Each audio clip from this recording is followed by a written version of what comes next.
Bonjour à tous et bienvenue dans cette septième partie de la vidéo sur la vraie Égypte. Dans cette partie, nous allons, n'est-ce pas, prouver encore une fois de plus, et cette fois-ci avec des preuves plus profondes, que le kabbalisme est la franc-maçonnerie. Cette franc-maçonnerie qui a pris une façade traditionnelle pour pervertir l'œuvre du Christ, pour dérouter l'Africain du droit chemin, pour, n'est-ce pas, empêcher à ce que l'homme noir puisse revenir à son véritable Dieu et à sa véritable spiritualité, qui sont Jésus-Christ et la tradition hébraïque, pas la tradition hébraïque de Benjamin Netanyahou, dans ce faux État hébreu. Mais je parle de la tradition hébraïque biblique authentique. Je vais donc revenir sur quelques cas que j'ai évoqués dans la troisième partie de la vraie Égypte. Ensuite, je vais prendre quelques éléments que j'ai encore évoqués dans la cinquième et la sixième partie de la vraie Égypte. Ceci permettra d'approfondir les choses. Donc, suivez attentivement cette vidéo et après cela, vous devez vous repentir et revenir à Jésus-Christ. Je m'adresse à tous les Africains, à tous les Kamites qui pensaient qu'ils étaient sur le droit chemin. C'est le temps pour vous de vous repentir et de reconnaître que Jésus-Christ que vous avez maudit et insulté est votre Dieu. Vous devez vous repentir. Vous êtes hébreux, vous êtes israélites. Voilà, votre spiritualité, c'est ce qui est écrit dans la Bible, la loi de Moïse, qui est authentique et propre à l'Afrique. Donc, abandonnez vos spiritualités, le vaudou, le vet, le buiti, le famla, le kougan, tout ce qu'on appelle spiritualité négro-africaine en Afrique, vous devez abandonner cela pour revenir intégralement à Jésus-Christ, y compris ceux qui sont dans les loges, c'est-à-dire la franc-maçonnerie, dans les temples de la Rose-Croix, dans toute forme et toutes sortes d'écoles de mystère, que ce soit, sortez de là et revenez à Jésus-Christ de Nazareth. C'est lui le véritable Dieu et la vie éternelle. Son nom sera expliqué dans une prochaine vidéo avec le pur langage africain et vous verrez que Jésus-Christ est le Dieu des Africains. À présent, nous déclenchons les hostilités. Nous allons apporter les éléments de réponse, les preuves qui prouvent que la spiritualité négro-africaine est l'arme parfaite que la franc-maçonnerie utilise pour détruire l'Afrique, pour déconnecter l'Africain de son seul et unique sauveur qui est Jésus-Christ. Selon les Écritures, le peuple juif, n'est-ce pas, est faible lorsqu'il est déconnecté de l'Éternel, lorsqu'il transgresse l'alliance. Puisqu'il est écrit, si vous obéissez à ma parole, vous serez la tête et non la queue. Mais si vous désobéissez, si vous ne mettez pas en pratique ce que je vous recommande, voici les malheurs que je ferai venir sur vous. Tout le monde connaît ce passage dans Deutéronome 28. Voilà, donc l'ennemi sait que pour détruire le peuple d'Israël, il faut l'amener à désobéir à l'Éternel et l'amener également à oublier la loi, les commandements de l'Éternel. Ça se voit clairement dans le livre des Juges, où à chaque fois que le peuple d'Israël se déconnectait, abandonnait ou oubliait l'Éternel, ils étaient soumis à leur ennemi qui les dominait et les détruisait. Voilà. Le plus connu, c'est le cas de Samson, n'est-ce pas, qui était un vaillant héros, un vaillant guerrier qui a libéré Israël de l'emprise des Philistins. Voilà donc le secret des Israélites, c'est de rester fidèles à l'Éternel des armées. Garder l'alliance, garder les commandements de l'Éternel. Voilà donc pourquoi la franc-maçonnerie donc va frapper de ce côté, c'est-à-dire que pousser le peuple juif à oublier l'Éternel. La franc-maçonnerie donc, pour ceux qui ne le savent pas, je vais d'abord poser le fondement en vous racontant comment est-ce que la franc-maçonnerie a commencé et quels sont ses objectifs. La franc-maçonnerie a commencé au 1er siècle, plus précisément le 24 juin de l'an 43. Ceci s'est passé à la cour du roi Hérode Agrippa I, suivi de ses 8 conseillers, n'est-ce pas, qui ont décidé de mettre sur pied une arme puissante leur permettant de détruire l'œuvre rédemptrice de Jésus-Christ, c'est-à-dire empêcher à ce que l'évangile soit prêché. Puisqu'il est écrit, L'Éternel a tant aimé le monde qu'il a donné son Fils unique afin que quiconque croit en lui soit sauvé et ne périsse point. Voilà, la franc-maçonnerie donc existe pour combattre, n'est-ce pas, cet acte salutaire de l'Éternel. Ils vont donc mettre sur pied une association à l'époque qui s'appelait la Force Mystérieuse, devenue aujourd'hui franc-maçonnerie. Le but, comme je l'ai dit, c'était donc de détruire l'évangile de Jésus-Christ, que je résume, n'est-ce pas, au travers de cette expression, le combat contre la foi. Et donc la franc-maçonnerie opère dans ce que j'ai appelé le combat contre la foi. Quiconque combat la foi en Jésus-Christ est ennemi de Jésus-Christ. Et c'est ça la vision mère de la franc-maçonnerie. Et dès cette époque, les premières loges vont commencer à naître. La toute première, c'était la loge appelée loge de Jérusalem. La loge qui va suivre et qui va même permettre à la franc-maçonnerie de grandir et d'embraser le monde entier, c'est la création de la loge de Rome. Cette loge va faire des exploits extraordinaires au point où, au XIIe siècle, le temple central de Jérusalem, qui était la loge suprême principale, va donc donner tous ses pouvoirs à la loge de Rome. Voilà pourquoi on parle donc de loge catholique romaine devenue aujourd'hui Église catholique romaine. Son rôle était, n'est-ce pas, de saboter, n'est-ce pas, comme je l'ai dit au départ, l'œuvre rédemptrice de Jésus-Christ de Nazareth, selon une démarche qui a été soigneusement mise sur pied.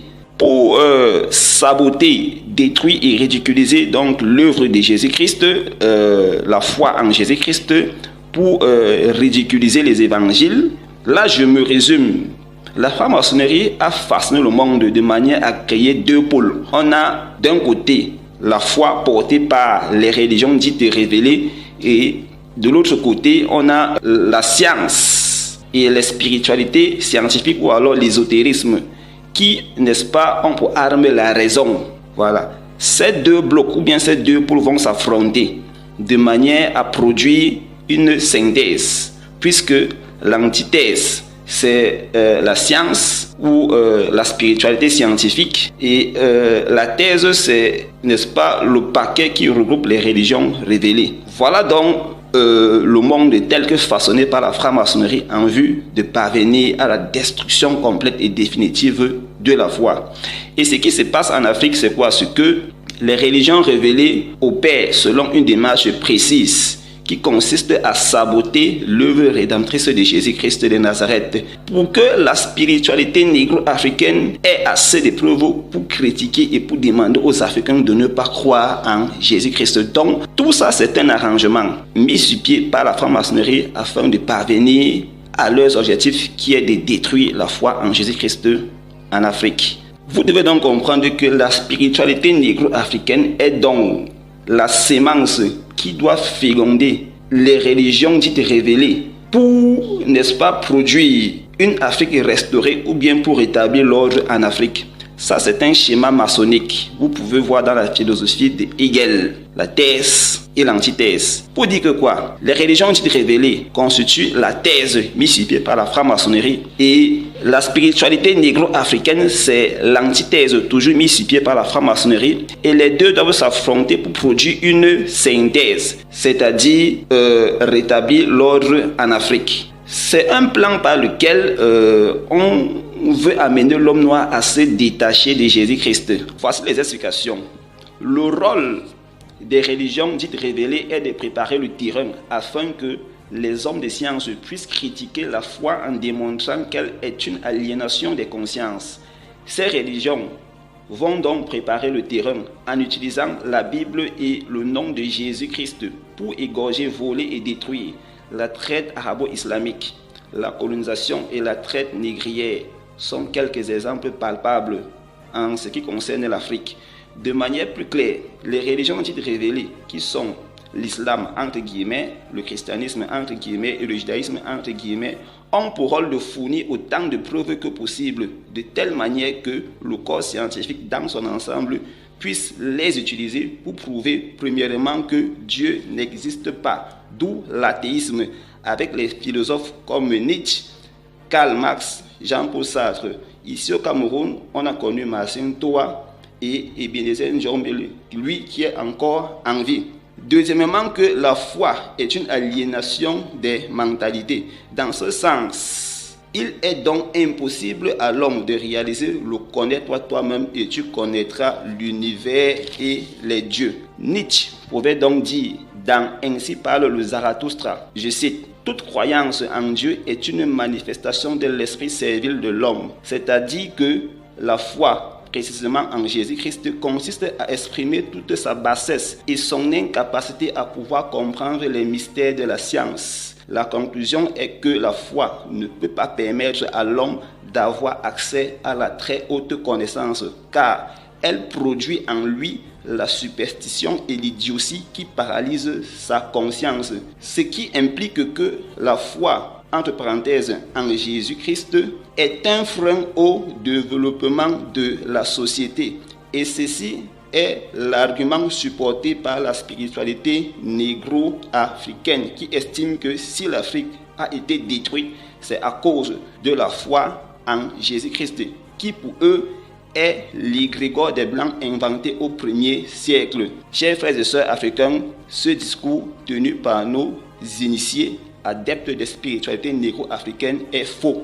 Les choses étant perçues ainsi, la spiritualité négro-africaine se propose donc de délivrer l'Afrique de cette prison qui n'est rien d'autre que la foi en Jésus-Christ ou la Bible.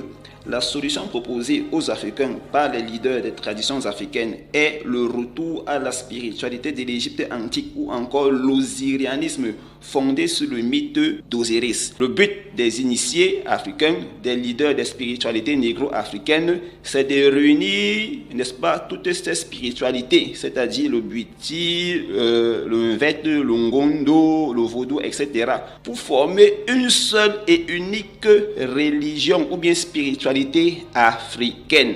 Voilà donc l'œcuménisme du côté de l'Afrique. C'est profond, je m'arrête là. Je pense que à partir de là, beaucoup donc ont compris le sens de cette spiritualité négro-africaine. Ceci dit donc, nous allons montrer que la devise des francs-maçons et des Illuminati est également la même devise que celle des Kamites.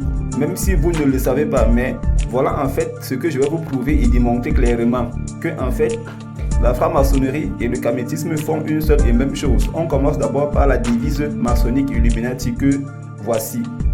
La devise des francs-maçons et des Illuminati, c'est Ordre ab Chaos, c'est-à-dire que l'ordre à partir du chaos. Ici, on présente l'ordre comme étant le produit du chaos.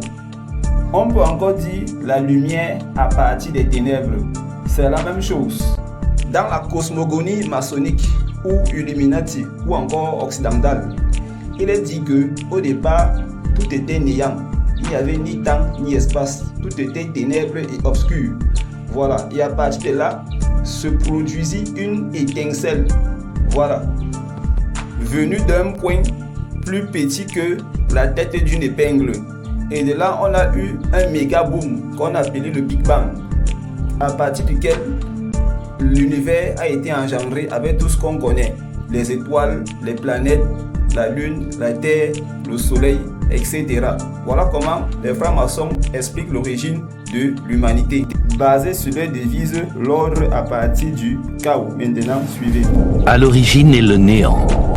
Ni matière, ni énergie, ni même espace vide, car l'espace comme le temps n'existe pas.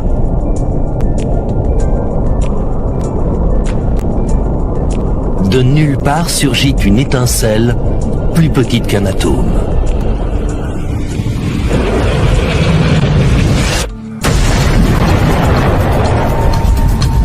La chaleur qu'elle dégage est des milliards de fois plus intense que celle qui règne au cœur du Soleil.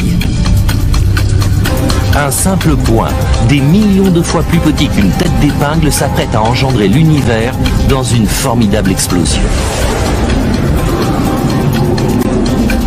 Le temps est né.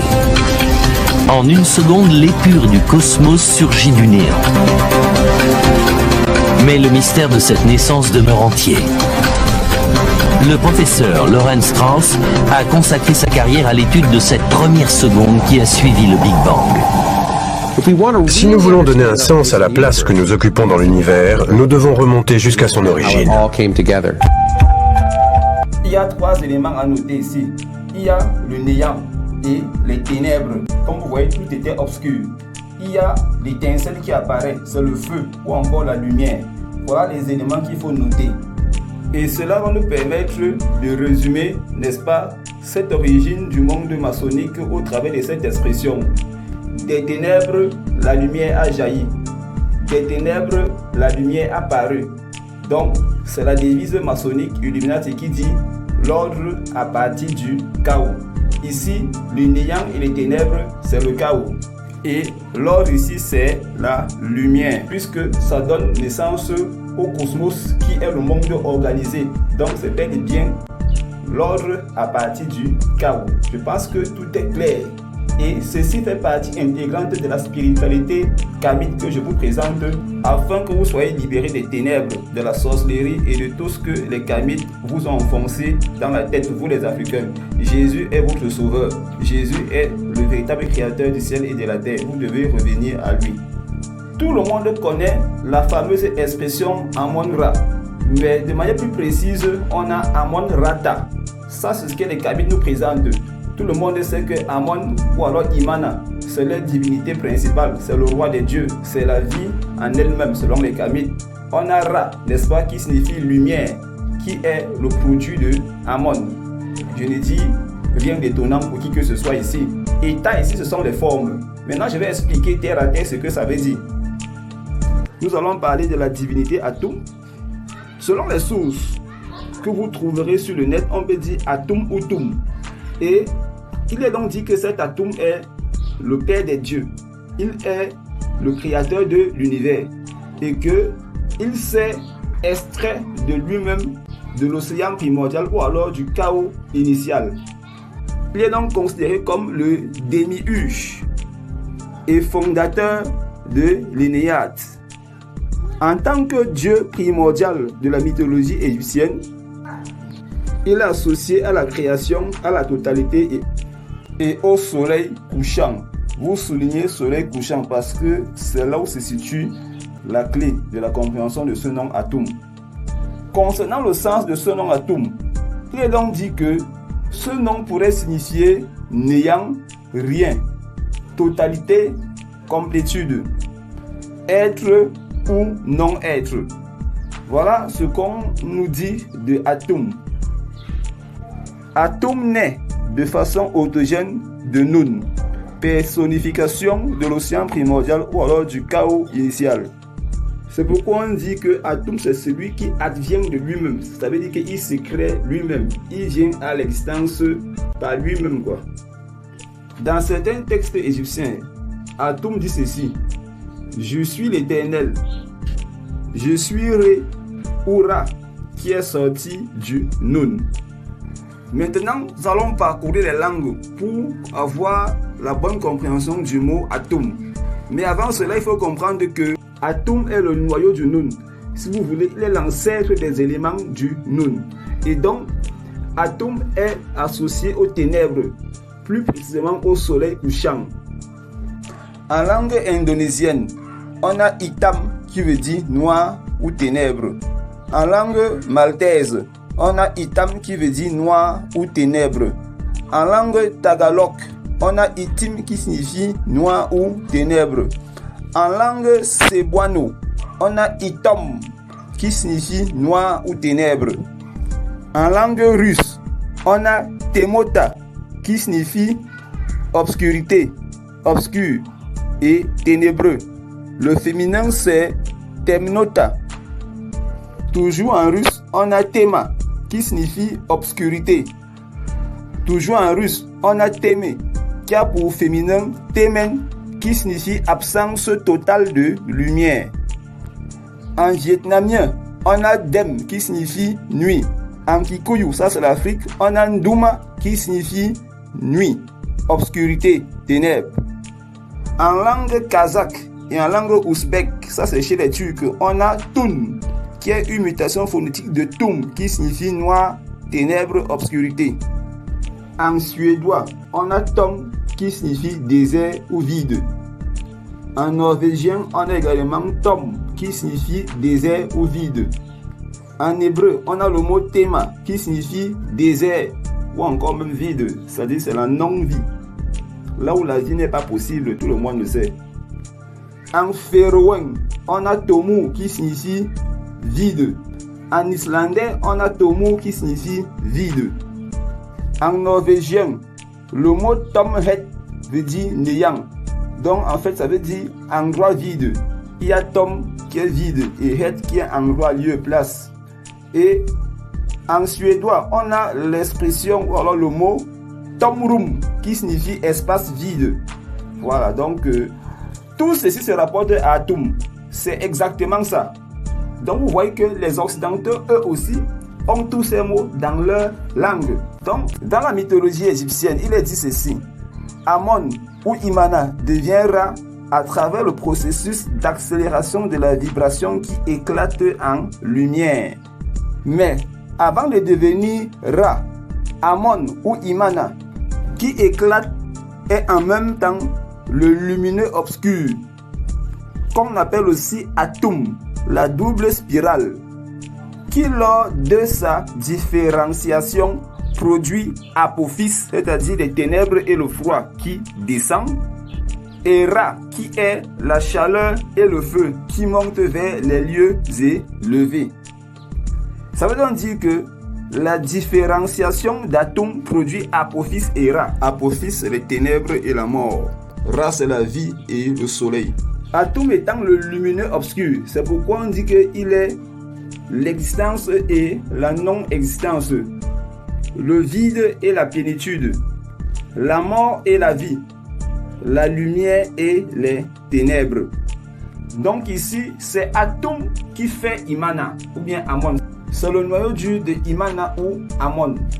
Vous voyez donc un Dieu qui est en même temps ténèbres et lumière ne peut être que ténèbres. Je tiens à rappeler aux Kamites que en mathématiques on enseigne que plus fois moins donne moins. Ça veut dire que lorsque tu multiplies les ténèbres par la lumière, automatiquement ce sont les ténèbres. C'est-à-dire que quoi? Comme la Bible dit, le Dieu en qui nous croyons ne se mélange pas. Les ténèbres à part, la lumière à part. Il est uniquement lumière et en lui il n'y a aucune trace de ténèbres. Donc un Dieu qui est en même temps ténèbres et lumière n'est que ténèbres. Et donc c'est le démon, c'est le diable. Tout comme on l'a vu avec Amon. Vu que Atum c'est le noyau dur de Amon, automatiquement tout ça c'est la franc-maçonnerie. Ordo ab chaos, c'est-à-dire que l'ordre à partir du désordre, à partir du chaos. Ou encore la lumière, l'étincelle à partir du chaos. C'est exactement ce que vous dit le documentaire que Omotunde Kalala vous a présenté. Vous voyez bien que des ténèbres paraissent la lumière au travers d'un grand boom qu'ils ont appelé Big Bang. On passe maintenant à Amon-Ra. C'est vrai que c'est la même chose que Atum, mais les explications en valent la peine. Quand vous allez sur Wikipédia, bref sur le net, on va vous dire que Amon signifie le caché. Voilà. Et les variantes qu'on donne, c'est Imen, ou encore Ama, ou Imana, comme ils aiment bien prononcer ces Kamites-là. Et en tant que caché, Amon nous est présenté comme celui qu'on ne connaît pas, qu'on ne voit pas. Il n'a pas une forme particulière, bref, c'est le sans-forme, c'est l'informe. Il n'a pas une forme particulière. Et c'est de lui qu'est venue toutes les formes. Il est en fait le siège, ou alors le foyer de toute possibilité de vie et de toute possibilité de mouvement, qui se résume au travers de cette expression que les Kamites ont baptisée par reposance vivante. Donc pour le Kamite, Amon est la vie en elle-même. Il est l'informe, c'est-à-dire le sans-forme. On ne peut le voir, on ne peut le représenter, on ne peut le palper et on ne peut le ressentir. Dans ce monde physique, les éléments de la nature qui permettent de mieux appréhender ce qu'on entend par Amon. Il y a le vent, il y a l'eau et il y a le feu. Ce sont des éléments qui échappent à la forme. C'est-à-dire que tu ne peux pas donner au vent une forme particulière. Tu ne peux pas donner à l'eau une forme particulière. Tu ne peux pas donner, n'est-ce pas, au feu une forme particulière. Donc c'est un peu ça, ce qu'on entend par Amon. C'est-à-dire que l'informe qui en lui regorge toutes les possibilités de forme. Une entité qu'on ne peut voir, qu'on ne peut entendre, qu'on ne peut ressentir, qu'on ne peut sentir, qu'on ne peut palper, qu'on ne peut toucher, avec tous les mots que vous pouvez mettre, comment est-ce que vous allez l'appeler? On l'appellera tout simplement le faux visage, puisque toute possibilité de le représenter est déjà fausse. Ou alors le masque. Donc Ammon, c'est le masque. Voilà le mot en fait qu'il faut employer, que de dire le cacher. Et comment se dit masque ou faux visage? En langue japonaise, le mot masque, faux visage, visage, se dit men ou omen. On retrouve aussi les mots tels que homo, omote ou encore kamen, composé de ka et de men, men étant le visage ou le faux visage. Voilà quelques mots en langue japonaise qui nous donnent de comprendre ce qu'on entend par Ammon.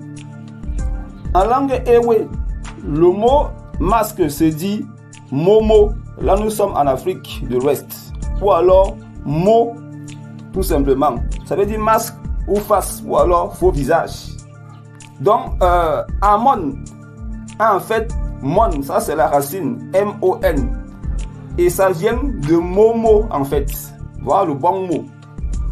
En langue d'Iveyi, là nous sommes en Inde, la face se dit monu. Ou alors le faux visage, ça se dit monu.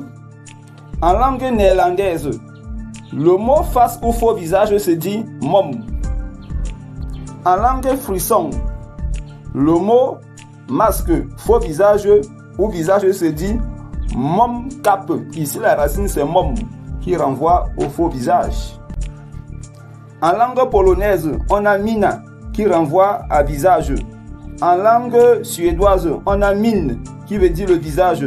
En langue chinoise, on a mian qui signifie le visage. En langue coréenne, on a anyun qui signifie le visage. C'est exactement ça, Ammon. En langue polonaise, le mot mina signifie aussi grimace. Et le mot grimace lui-même signifie masque.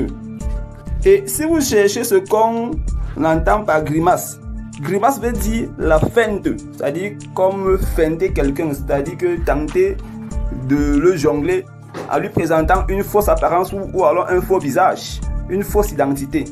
Grimace peut encore dire fausse apparence. Voilà. Le mot masque, si vous cherchez, vous verrez que le mot masque a pour signification grimoire ou grimaude, qui est lié à la magie, à la sorcellerie. C'est-à-dire que le mot masque et grimace renvoie aux ténèbres, renvoie à la noirceur, renvoie à ce qui est démoniaque, à ce qui est diabolique, parce que le diable est associé aux ténèbres. Voilà pourquoi dans les spiritualités païennes, notamment kamite, à l'origine, tout était ténébreux, tout était obscur. Donc eux, les ténèbres viennent avant la lumière. C'est ce qu'il faut comprendre, c'est ça Ammon. Les ténèbres, l'obscurité, le masque, les grimaces, c'est-à-dire que la fausse apparence, la fausse identité. Donc c'est tout ce qui est obscur et ténébreux. Vous voyez que les kamites ont souvent l'habitude de dire que Ammon, c'est Amen dans la Bible. Pourtant c'est deux mots totalement opposés, radicalement opposés. Puisque Amen, qui est Jésus-Christ selon Apocalypse, signifie fidélité, vérité, confiance, lumière. Donc, vous voyez que Ammon n'a rien à voir avec la vie. Ammon, c'est la mort. Ammon, c'est la déchirure. Je pense que c'est assez clair. Donc, voilà celui que les kamites nous présentent. Donc, un faux visage, une fausse vie, une vie qui n'est pas la vie. C'est ça en fait. Donc, derrière ça, il y a la mort, les ténèbres, la noirceur, l'obscurité, le chaos, les déchirures. C'est ça Ammon, la fausse vie. La fausse vie, il n'est pas la véritable vie, mais il est la fausse vie, c'est-à-dire la mort. Toute spiritualité où les ténèbres viennent avant la lumière, c'est de la pure sorcellerie, comme le kamitisme et toutes les spiritualités négro-africaines. C'est de la pure sorcellerie. Dans toutes les spiritualités païennes, il est dit que la lumière à partir des ténèbres, ou alors que ce sont les ténèbres qui ont engendré la lumière. Des ténèbres, la lumière a jailli. C'est ce que les francs-maçons et les Illuminati, dans leur devise, ont appelé Ordo ab chaos, c'est-à-dire que l'ordre à partir du chaos. C'est de ça qu'il est question. Donc vous voyez que la spiritualité négro-africaine basée sur Amon, n'est-ce pas, n'est en rien différente de la franc-maçonnerie. L'ordre à partir du chaos, c'est Amon tout simplement. L'informe qui a donné toutes les formes, c'est ça Amon. Parce que informe ou sans forme, c'est le chaos, c'est les ténèbres, c'est l'obscurité, c'est la noirceur. Et de là sont sorties toutes les formes, c'est-à-dire l'ordre, la lumière. Donc vous voyez que la spiritualité kamite négro-africaine est basée sur la devise maçonnique qui dit que Ordo ab chaos. Et beaucoup de gens pensent que c'est ce que dit la Bible dans Genèse chapitre 1, verset 1, parlant du début de la création. La terre était informe et vide. Beaucoup pensent que ça fait référence au chaos. Ce n'est pas ça du tout. Quant à Ra, Ra, c'est tout simplement la lumière. Dans les langues du monde, que ce soit les langues africaines ou alors les langues asiatiques et même occidentales, le mot Ra, qui peut se dire là ou là, l'élo, fait référence à la lumière en général. Ça peut être le soleil, ça peut être la lune, ça peut être les étoiles, ça peut être l'éclair, ça peut être la bougie, ça peut être un simple flash provenant d'un appareil qui émet la lumière. Donc en général, Ra, c'est la lumière, c'est le feu. En langue sango, ici en Centrafrique, Ra se dit là, qui signifie soleil, étoile ou lune. Et ça fait aussi référence à un jour d'une durée de 24 heures. En futunien, la A veut dire soleil. En wallisien, la A veut dire soleil. En tagalog, Ara veut dire soleil. Ou même encore la lune. Voilà. Grâce à ceci, on va pouvoir expliquer l'expression kamite Amon Rata. On a vu que Amon, c'est les ténèbres, c'est la noirceur. On va appeler ça les ténèbres originelles. Tandis que Ra, c'est le soleil, c'est la lumière. Et Ta, c'est la forme. Amon Rata veut donc dire que quoi? La lumière Ra à partir des ténèbres Amon. Et les formes Ta à partir de la lumière Ra. En un mot, Amon Rata veut dire les formes à partir de l'informe, l'ordre à partir du chaos, tout simplement. On retrouve la devise maçonnique Ordo ab chaos, tout simplement. Bon, très généralement, vous entendez Amon Ra. Donc, Amon étant les ténèbres, Ra, la lumière, on dira que Amon Ra, c'est l'ordre à partir du chaos, ou alors la lumière à partir des ténèbres. Voilà ainsi la franc-maçonnerie au centre, au cœur de la spiritualité kamite. Suivez, on a dit que Amon, c'est le faux visage, c'est le caché, c'est le masqué, n'est-ce pas? Donc selon les kamites, on ne peut pas le représenter, on ne peut pas le voir, on ne peut pas l'entendre, on ne peut pas le sentir, on ne peut pas le pressentir, mais on ne peut qu'avoir une fausse identité de lui. Vous voyez ici donc Amon et Atum, c'est les ténèbres, c'est le chaos, c'est le néant. Ra, c'est la lumière, c'est l'explosion que vous voyez. Parce que vous voyez bien que c'est une flamme, c'est le feu, c'est la lumière, voilà. Ici, Ta, ce sont les formes issues de Ra. Ces formes, dans le cadre du Big Bang, renvoient aux différents éléments de la création tels que la lune, le soleil, les étoiles, les planètes, les comètes, etc. On va donc se résumer en disant ceci. Le chaos, c'est-à-dire Amon, est la source inengendrée et cachée du monde engendré, c'est-à-dire le cosmos, l'univers que tout le monde connaît. Il est la matrice éternelle de l'esprit divin, c'est-à-dire Atum. En ce sens, le chaos, c'est-à-dire Amon, contient Dieu, ou encore Atum, c'est-à-dire le créateur selon les kamites. L'univers ordonné, c'est-à-dire le cosmos, est l'enfant du chaos, c'est-à-dire atome, car en prenant conscience de lui-même, le chaos ou encore atome a accouché de l'esprit divin, le monde qui retournera au chaos. Suivons Omotunde Kalala qui nous parlait du récit d'une fête chez les Fang-Beti qui est identique à celui du Big Bang. Si vous voulez savoir pourquoi vous êtes là, vous êtes obligé de savoir pourquoi une fluctuation énergétique capable d'engendrer une force transcendante qui s'est d'abord appelée Dieu a décidé un jour de passer à l'action en créant. D'où la modification du nom en devenant Khepri, puisque ça marque son entrée dans l'histoire, c'est-à-dire un Dieu créateur. Parce qu'il aurait pu rester Dieu, mais il a décidé de créer. Donc c'est-à-dire qu'il y a eu un moteur de décision. Si on peut voir le texte des Yo dans le Mvet, regardez ce que dit le texte théosophique de Yo dans le Mvet. Au commencement, Eyo, Dieu, était seul à être. Il était seul et la vie et la lumière étaient en lui. Tout autour de lui n'était que néant. Il n'y avait pas de temps, tam. Il n'y avait pas d'espace, lamé, ni de matière, megnoum. Il était hors de tam, hors de lamé, hors de megnoum. C'est exactement ce que le document scientifique vient de dire. Tout se réduisait à lui. Il prit la couleur or et la couleur cuivre, les mélangea malaxa, il fit une boule semblable à un œuf. Il appela Akinos Eyo, c'est-à-dire l'œuf de cuivre d'Eyo.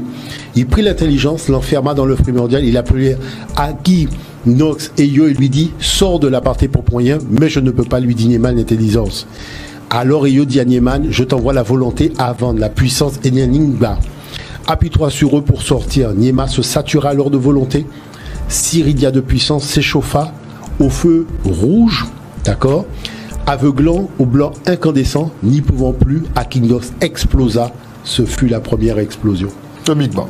C'est exactement. Alors, quand on vous présente monsieur le scientifique, qui vient nous raconter des histoires qu'on connaît, nous les Africains, depuis des millénaires, il y a de quoi rigoler. Vous voyez, la seule raison pour laquelle toute cette farce et attrape fonctionne, c'est parce qu'on nous a caché nos textes. Tout simplement. C'est parce qu'on nous a caché notre tradition. Et ici, il n'est pas question d'avoir caché les textes et les traditions africaines. Mais ce que vous devez comprendre, c'est quoi? C'est que un royaume divisé contre lui-même ne saurait subsister. C'est ce que Jésus nous a enseigné. Si Satan chasse Satan, comment son royaume pourra-t-il survivre? Alors vous devez comprendre que Kamites et Occidentaux, ou alors frères maçons, sont les branches d'un même arbre.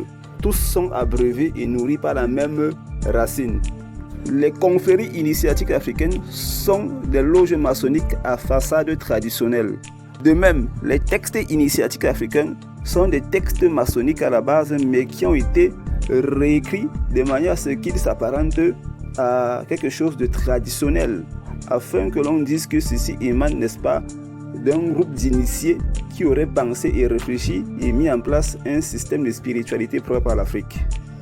Pour réussir dans leur mission, qui consiste à éteindre la foi en Jésus-Christ, ces francs-maçons, kamites et occidentaux se sont entendus de manière à nous faire croire que ces soi-disant textes initiatiques africains sont ceux-là qui ont fait l'objet d'un pillage et d'une destruction par les missionnaires chrétiens qui, lors de la colonisation, voulaient nous imposer le christianisme avec tout ce que ça comporte et la foi en Jésus-Christ. Or, ceci n'est qu'une méthode, une stratégie maçonnique visant à détacher l'Africain de Jésus-Christ, afin de mieux le contrôler et mieux le manipuler et utiliser ses ressources. Alors, cette méthode maçonnique obéit au principe de l'ordre à partir du chaos.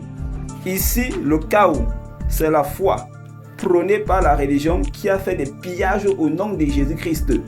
Et l'ordre, c'est la renaissance de la spiritualité négro-africaine portée par le kamitisme, puisque c'est à partir des dégâts causés par la religion que on peut penser à rétablir la spiritualité négro-africaine. C'est donc de cette manière que la franc-maçonnerie dans son ensemble se comporte pour vaincre la foi en Afrique afin de détacher définitivement l'Africain de Jésus-Christ. Donc, lorsque vous entendez les kamites parler de la renaissance de la spiritualité négro-africaine, il s'agit d'un programme initié par la franc-maçonnerie afin d'introduire l'Afrique dans le programme du nouvel ordre mondial luciférien.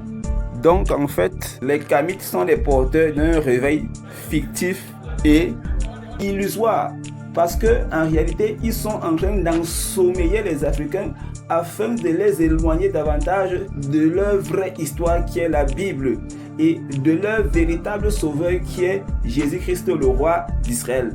Donc, voilà un peu comment est-ce que se passe le combat contre la foi en Afrique porté par la franc-maçonnerie qui utilise nos propres frères qui ont vendu leur âme au diable. Vous voyez que ces gars ont aussi imposé aux Africains leur vision du temps.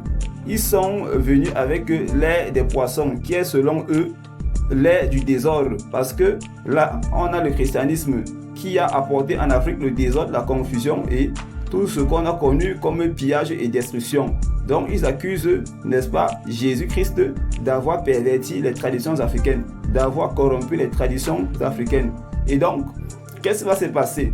Il y a, n'est-ce pas, l'air du verseau qui va venir avec l'ordre, qui va venir, n'est-ce pas, avec la renaissance de la spiritualité négro-africaine. Et vous voyez qu'à ce niveau, on revient dans le principe maçonnique qui dit l'ordre à partir du chaos. Donc, on a l'air des poissons qui est une ère chaotique qui nous permet d'entrer dans l'air du verseau qui est l'air de l'ordre. Donc ici, vous voyez que même avec le temps, on retrouve la devise maçonnique qui dit l'ordre à partir du chaos. Donc, l'air du verseau à partir de l'air des poissons. Je vous dis que tout ça, c'est un montage. Ça n'a jamais existé. C'est juste l'accomplissement de la prophétie de Daniel. Vous pouvez lire Daniel chapitre 7 à partir du verset 23 jusqu'au verset 25. Vous saurez que les Kamites sont les ouvriers de l'Antéchrist qui opèrent pour le pillage de l'Afrique. À présent, suivons cet enseignement sur Amon-Ra en direct de Kemet Télévision. Amon est la vie intelligente elle-même. Amon est l'intelligence, la force intelligente qui repose en elle-même. Et une fois cette force intelligente vibre, elle commence donc à manifester des choses. Donc, Amon ne saurait être Osiris. Parce que déjà, au niveau de l'ordre des manifestations, on dit Amon-Ra-Ta. C'est-à-dire le cachet, la manifestation qui est la lumière et Ta qui est la forme. On a lu ce texte ici sur les hymnes à Amon. Les trois états de l'être partant du non manifesté, du sans forme, vers la lumière et vers la forme. Voilà, nous sommes arrivés à la fin de cette vidéo. Beaucoup d'éléments dans cette vidéo ont été apportés, prouvant à suffisance que les Kamites pratiquent le pur satanisme. Aujourd'hui, vous savez que Amon-Ra, c'est la même chose que Ordo ab Chaos, c'est-à-dire que l'ordre à partir du chaos, qui est la devise des francs-maçons et des Illuminati.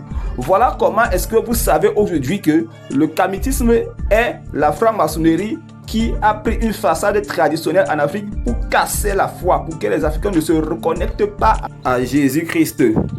Il est écrit selon les paroles de Jésus: tu connaîtras la vérité et la vérité t'affranchira. Aujourd'hui, toi Africain, tu connais que le kamitisme c'est du pur satanisme, c'est l'adoration de Satan. Alors, Jésus attend de toi une prise de conscience et une renonciation à toutes ces abominations, à tout ce que vous appelez spiritualité négro-africaine. Vous devez vous repentir, vous devez sortir du vaudou, du famla, du buiti, du ngondo, du vet et tout ce qu'il y a comme spiritualité en Afrique. Tout ça, c'est du pur satanisme. La Bible dit dans Lévitique 19, à partir du verset 28, ceci: vous ne ferez point d'incision dans votre chair pour un mort, et vous n'imprimerez point de figure sur vous, je suis l'Éternel. Vous, Africains, vous pratiquez ces choses dans vos spiritualités. Vous êtes en contact avec les morts, vous communiez avec les morts, alors que l'Éternel, votre Dieu qui est Jésus-Christ, vous dit de ne pas faire ça. Vous dites même qu'il n'existe pas. Repentez-vous avant que le malheur ne s'abatte sur vous. Dans Lévitique 19, à partir du verset 31, il est écrit: ne vous tournez point vers ceux qui évoquent les esprits, ni vers les devins. Ne les recherchez point, de peur de vous souiller avec eux. Je suis l'Éternel, votre Dieu. Vous, les Africains, dans votre spiritualité, vous pratiquez toutes ces choses. C'est vous qui êtes en contact avec vos soi-disant ancêtres, alors que ce sont des esprits impurs avec lesquels vous vous souillez. L'Éternel, Jésus-Christ vous dit de sortir de ces choses, d'abandonner ces pratiques impures. car il est saint et soyez saints comme lui. Vous êtes son peuple. Vous avez été détournés du droit chemin et aujourd'hui, vous croyez que vous êtes égyptien et voilà que vous êtes enfoncés dans des pratiques abominables. Mais ce Jésus que vous insultez vous tend la main afin de vous délivrer de ces ténèbres et des démons qui vous rendent le cœur amer. Dans Deutéronome 18 à partir du verset 10, il est écrit ceci. Qu'on ne trouve chez toi africain, personne qui fasse passer son fils ou sa fille par le feu. Personne qui exerce le métier de devin. Personne qui exerce le métier d'astrologue. Personne qui exerce le métier d'augure. Personne qui exerce le métier de magicien, d'enchanteur. Personne qui consulte ceux qui évoquent les esprits ou disent la bonne aventure. Personne qui interroge les morts. Car quiconque dit l'Éternel des armées fait ces choses est en abomination à lui l'Éternel des armées, c'est-à-dire Jésus-Christ. Vous Africains, vous pratiquez toutes ces choses aujourd'hui. L'Afrique est bombée de toute cette forme de sorcellerie. L'Afrique est remplie de toutes sortes de satanisme. École de mystère à gauche, école de mystère à droite. Spiritualité à gauche, spiritualité à droite. Mais où est-ce qu'on va? Donc le temps pour vous est arrivé de sortir de toutes ces abominations, vos confréries initiatiques qui ne sont que des loges sataniques, des loges maçonniques qui prônent la destruction de la foi en Jésus-Christ. Aujourd'hui, vous êtes mis à nu. Aujourd'hui, vous êtes exposés. On connaît qui vous êtes. Donc, répandez-vous honnêtement. En cette fin des temps, les Africains se comportent comme Manassé qui fut roi de Juda. Dans 2 Chroniques chapitre 33, à partir du verset 6, la Bible nous dit ceci concernant ses actions. Il fit passer ses fils par le feu dans la vallée des fils de Hinnom. Il observait les nuages et les serpents pour en tirer des pronostics. Il s'adonnait à la magie, comme beaucoup font aujourd'hui en Afrique, et il établit des gens qui évoquaient les esprits et qui prédisaient l'avenir. Il fit de plus en plus ce qui est mal aux yeux de l'Éternel afin de l'irriter. Comme ça se passe aujourd'hui avec les Kamites et avec tous les satanistes africains qui s'adonnent à la magie, au satanisme. Ils entrent dans les écoles de mystère, ils entrent dans les confréries initiatiques, ils vont adorer Amon-Ra, c'est-à-dire le diable, pour irriter l'Éternel. Ils insultent Jésus-Christ, ils disent que Jésus n'a pas existé, ils disent que Jésus c'est un mythe, ils disent que Jésus a été fabriqué par l'Occident pour piller l'Afrique. Voilà les insultes que les Africains, n'est-ce pas, manifestent à l'égard de leur Dieu véritable qui est Jésus-Christ, qu'ils ne reconnaissent même plus. Ils reconnaissent les démons comme leur Dieu. Ils passent le temps à faire la publicité de leur kamitisme qui, n'est-ce pas, élève le diable et rabaisse Jésus. Voilà des propos blasphématoires que les Africains utilisent à l'égard de leur véritable Dieu qui est Jésus. Au verset 9 de 2 Chroniques 33, il est écrit: mais Manassé fut cause que Juda et les habitants de Jérusalem s'égarèrent et firent le mal, plus que les nations que l'Éternel avait détruites devant les enfants d'Israël. Voilà ce qui se passe aujourd'hui avec le kamitisme et tous ceux qui prêchent le mysticisme africain. Ils sont de plus en plus méchants, pervers. Ils sont, n'est-ce pas, cause de la chute de la foi de plusieurs Africains qui autrefois servaient Jésus-Christ fidèlement. Parce qu'ils passent le temps à empoisonner les médias avec, n'est-ce pas, ces pratiques souillantes et sales. Ils prêchent l'adoration aux divinités de la nature et ils sont orgueilleux quand on leur parle. Ils n'écoutent plus la parole de l'Éternel. Ils insultent la Bible. Ils disent que c'est un livre qui a été fabriqué par l'Occident pour coloniser les faibles, pour, n'est-ce pas, étendre leur domination dans le monde. Voilà ce que l'Afrique fait aujourd'hui. Ils ne reconnaissent plus Jésus comme leur Dieu. Quand tu leur parles de Jésus, ils veulent te lapider. Que ce soit les Camerounais, que ce soit les Gabonais, que ce soit les Guinéens, que ce soit les Nigérians, que ce soit, n'est-ce pas, les Sénégalais, que ce soit les Maliens, que ce soit les Kenyans, que ce soit les Sud-Africains, tous sont corrompus plus, perdus dans les ténèbres carrément, enfoncés dans des pratiques souillantes, maléfiques. Ils passent le temps, ces sorciers satanistes africains, à égarer les innocents, à dire qu'il ne faut pas croire en Jésus-Christ, parce que quand tu crois en Jésus-Christ, tu es un perdu, tu es un égaré. Voilà ce qu'ils disent à l'égard de Jésus-Christ. Voilà où se trouve l'Afrique. Ils disent qu'ils sont conscients de qui ils sont. Ils invitent les gens pour que ceux-ci entrent dans leur confrérie initiatique pour adorer qui? Mes frères, le diable. On connaît qui vous êtes aujourd'hui. Voilà les preuves aujourd'hui concernant le kamitisme. Vous êtes des francs-maçons. Sortez de là. Sortez de la franc-maçonnerie. Jésus-Christ vous attend les bras ouverts pour vous nettoyer et vous délivrer de ces démons qui vous rendent le cœur ténébreux et méchant. Au verset 10, toujours de 2 Chroniques 33, il est écrit: l'Éternel parla à Manassé et à son peuple, et ils n'y firent point attention. Voilà comment l'Afrique se comporte aujourd'hui. L'Éternel parle aux chefs d'État africains, aux dirigeants africains et à tous ces sorciers qui prêchent, n'est-ce pas, la croyance en Osiris, en Amon-Ra. Mais ces derniers n'écoutent pas. Ils sont enfoncés dans leurs pratiques souillantes. D'autres aiment la politique, d'autres sont dans le football, d'autres sont dans la distraction qui n'a même pas de nom, d'autres sont enfoncés dans la musique et se livrent à l'immoralité sexuelle. La jeunesse aujourd'hui, elle est pervertie, elle est souillée à cause de ces mauvais dirigeants, à cause de ces mauvais guides spirituels qui prêchent, n'est-ce pas, la croyance en des démons, qui rendent la jeunesse perverse, incrédule, arrogante, impudique. L'homosexualité aujourd'hui bat son plein à milieu jeune parce qu'on a ces mauvais guides spirituels qui disent prêcher la vraie spiritualité, alors que tous sont des agents des ténèbres déguisés pour ruiner l'Afrique. Mais comme c'est la fin des temps, Jésus-Christ vous aime, il revient vers vous pour vous délivrer de ces ténèbres. Si vous n'écoutez pas, je dis bien si vous n'écoutez pas, ce qui arrivera sera pire que ce que l'Afrique a connu comme douleur et souffrance. Vous criez aujourd'hui à cause de la colonisation, à cause de la traite des Noirs, mais votre désobéissance, si jamais c'est le cas, vous conduira à des souffrances plus cruelles et bien pires que ça, je vous assure. Nous sommes à la fin des temps. Voilà le message pour l'Afrique. Voilà ce que Jésus demande de dire aux Africains. Qu'ils sortent de toutes ces pratiques ténébreuses et abominables. Faites comme Manassé, roi de Juda, qui après avoir été rebelle, têtu envers son Dieu, a fini par se repentir et à reconnaître que l'Éternel des armées, Jésus-Christ, est le Tout-Puissant.